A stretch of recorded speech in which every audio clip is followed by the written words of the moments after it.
अस्सलाम वालेकुम नाज़रीन, जुनैर बर्ड्स में खुश आमदीद। परिंदों के काम में कामयाब होने के 5 तरीके। कामयाब होने का मतलब ये है कि आपके पास ब्रीड आए। अब वो कैसे ब्रीड आएगी, ये 5 तरीके आपको बहुत फ़ायदा देंगे। वीडियो पूरी देखिएगा। जुनैर बर्ड्स को इसी तरह देखते रहें, लाइक करें, शेयर करें। बहुत शुक्रिया। नंबर 1 ये कि कभी भी बड़े जोड़े मत ख़रीदें। हमेशा याद रखें कि अगर किसी के पास प्रोडक्टिव बर्ड्स है या एडल्ट बर्ड्स हैं तो वो ब्रीड के लिए होते हैं, वो सेल के लिए नहीं होते। जब भी आपको ख़रीदना है ना, तो आपने क्या करना है, आपने पट्ठे ख़रीदना है।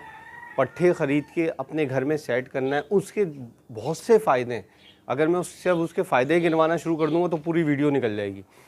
उसके फ़ायदे चंद ये हैं कि सबसे पहले ये कि वो आपके पास बहुत अच्छे सेट होंगे और ब्रीड के टाइम में जो आपके घर से ब्रीड निकलेगी वो सबसे अच्छी ब्रीड कहलाती है। मतलब हम ये वो जो एक बात कही जाती है ना कि लालच बुरी बला है, वो बिल्कुल हम अगर अपना टाइम बचाने के लिए ब्रीडर जोड़े ले लेते हैं, लेकिन हमें पता नहीं होता कि वो कितने टाइम ब्रीड किए हुए हैं। लोग क्या करते हैं, जब साल 2 साल ब्रीड हो जाती है तो उसके बाद लोग जोड़े निकाल देते हैं। वो जोड़े इतने अच्छे नहीं होते, वो कुछ टाइम हमारे पास चलते हैं, इसके बाद फिर वो ब्रीड नहीं करते। लोग परेशान होते हैं, यार हमने जोड़े तो ले लिए लेकिन वो ब्रीड नहीं कर रहे। उसकी वजह यही होती है कि भाई आप एडल्ट क्यों ले रहे हो, अपने पास से पट्ठे लोगे और पट्ठे सेट करोगे तो वो ब्रीड सबसे अच्छी है। कभी भी कोशिश करें कि बड़े जोड़े नहीं लें, पट्ठे ख़रीदेंगे तो आपको फ़ायदा होगा। अच्छा, दूसरा पॉइंट जो है ना उसी से मिलता जुलता है, वो है सब्र। इस फील्ड में सब्र भी बहुत अहमियत रखता है और हर कोई जल्दी में, उजलत में। आज लोग मेरा मुर्गियों का सेटअप देखते हैं और कहते हैं कि यार तारिक भाई आपके पास माशाल्लाह बेहतरीन मुर्गी हैं और वो अंडे दे रही हैं और मैं अंडे बेच रहा हूँ और मुझे फ़ायदा हो रहा है। लेकिन इस बात को कोई नहीं समझता कि ये मैंने चूज़े लिए थे और इन चूज़ों को मैंने पाला, 4-5 महीने मैंने इनको तैयार किया। तैयार करने के बाद अब मैं इनका फल खा रहा हूँ। तो इस फील्ड में सब्र भी है। अगर आप पट्ठे लेते हो, किसी चीज़ के चूज़े लेते हो तो उनमें टाइम लगेगा, लेकिन देखें हर एक का बजट नहीं होता कि वो महंगी चीज़ ले ले।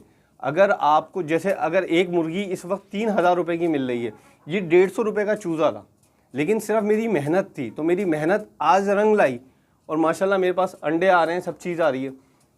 तो इस फील्ड में दूसरी चीज़ है सब्र। अगर आप सब्र करना सीख गए तो आप इस फील्ड में फ़ायदा उठाएंगे, और अगर आपने सब्र नहीं किया और आपने उजलत में काम किया तो फिर आपको नुकसान होगा। लोग सब्र नहीं करते, लोग बोलते हैं बस यार परिंदा आए, चीज़ आए, फ़ौरन अंडा आना शुरू हो जाए, फ़ौरन ब्रीड आना शुरू हो जाए। तो ऐसे नहीं होता, सब्र भी होता है कामयाबी हासिल करने के लिए।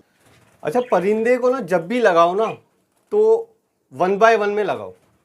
कॉलोनी में सिर्फ पट्ठे रखे जाते हैं।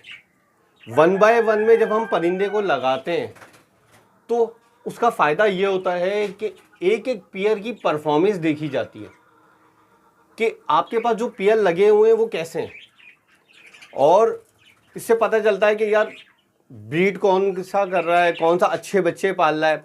आपको पता है कि जब हम फॉस्टर किसी बर्ड्स को करना चाहते हैं तो भी हमें वो इसी बात से पता चलता है जब हम 1 बाय 1 में परिंदे लगाते हैं।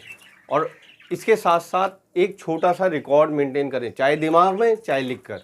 आप एक रिकॉर्ड मेंटेन करें कि भाई आपके पास जो बर्ड्स हैं वो कैसे हैं, क्या कर रहे हैं, कितनी ब्रीड कर रहे हैं, इस साल हमें कितनी ब्रीड मिली, कौन सा बच्चा अच्छे पाल रहा है, ताकि आपको फ़ायदा हो।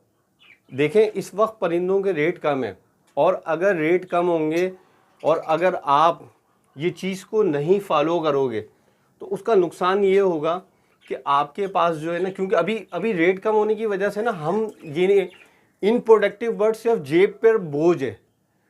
अगर आपके पास बर्ड्स है वो ब्रीड कर रहा है तो आपको फ़ायदा देता रहेगा, लेकिन ये सब कुछ आपको पता चलेगा जब आप परिंदे को 1 बाय 1 में लगाओगे और उसका जो परफॉर्मेंस होगी उसका रिकॉर्ड मेंटेन करोगे तो आपको फ़ायदा होगा। वरना आपको पता ही नहीं चलेगा कि ये ब्रीड कर रहा है, ये ब्रीड नहीं कर रहा, सब रखे हुए हैं और आपकी कॉस्ट बढ़ी जा रही हो, आपको नुकसान हो रहा है। परिंदे का आउटपुट लेने के लिए हमें ये देखना पड़ता है कि हमारा अपना इनपुट क्या डल रहा है। अगर हम परिंदे को टाइम दे रहे हैं, अगर हम परिंदे को अच्छी ग़िज़ा दे रहे हैं, अच्छा दाना दे रहे हैं, वो दाना जो परिंदा उठाता है, परिंदे को सॉफ्ट फूड दे रहे हैं, परिंदे का जो इन्वायरमेंट है वो हमने सही रखा हुआ है, गर्मी सर्दी के हिसाब से रखा हुआ है, ठीक है। और हमने क्या किया हुआ है कि हमने सफाई अच्छी रखी हुई है और हमने एतराफ़ में सब सफाई अच्छी की हुई है ताकि वो मच्छर ना हो, कीड़े ना हो, जुएँ ना हो, ये सब चीज़ों का हम ख्याल कर रहे हैं तो हमें फ़ायदा होता है। लोग क्या करते हैं, ख्याल नहीं करते, इसके बाद फिर जब फॉल्टी पीस निकलते हैं बोलते हैं यार हमारे पास फॉल्टी पीस आ रहे हैं, हमारे पास ख़राब पीस आ रहे हैं। भाई क्यों आ रहे हैं? उसकी वजह ये है कि आप ख्याल नहीं कर रहे।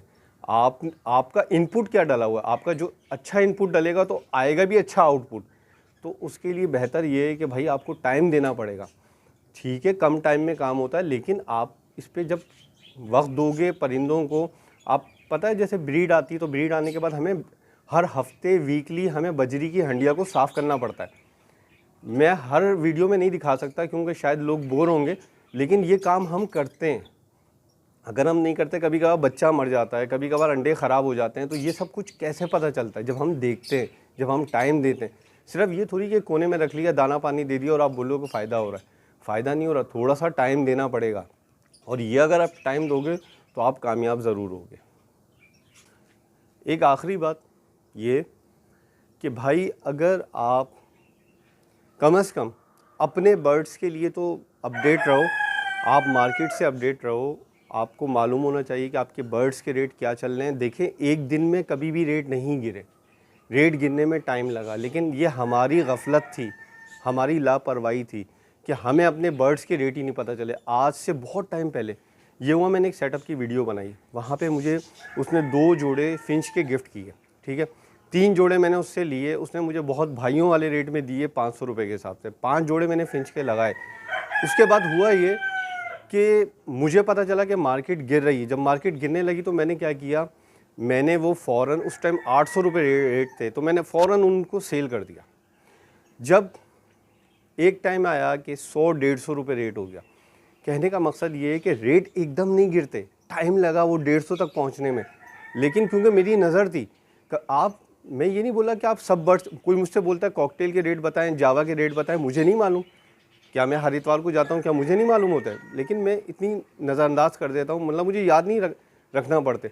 बट जो मेरे अपने बर्ड्स हैं, जैसे ओग्रोमो है, जैसे बजरी है, जैसे अल्बाइनो है, मुझे इन सब के रेट बिल्कुल ज़बानी याद होते हैं और हर इतवार में चेक करता रहता हूँ कि क्या रेट है। यार आजकल तो मुश्किल भी नहीं है ना, अगर आपको कोई चीज़ चेक करना है तो आप आराम से जो है मार्केट की अपडेट ले सकते हो। बहुत सारे चैनल हैं, आप किसी की भी वीडियो देखो, मैं अपनी वीडियो देखने की बात नहीं कर रहा, किसी की भी वीडियो देखो आप अपने बर्ड्स के। और मार्केट के देखो 2 रेट होते हैं, एक ओपन मार्केट का और एक जाल रेट। जाल रेट से पता चलता है कि भाई मार्केट में किस तरह के बर्ड्स बिक रहे हैं, और एक ओपन मार्केट में जो खड़े होकर बेच रहे हैं, उससे ये पता चलता है।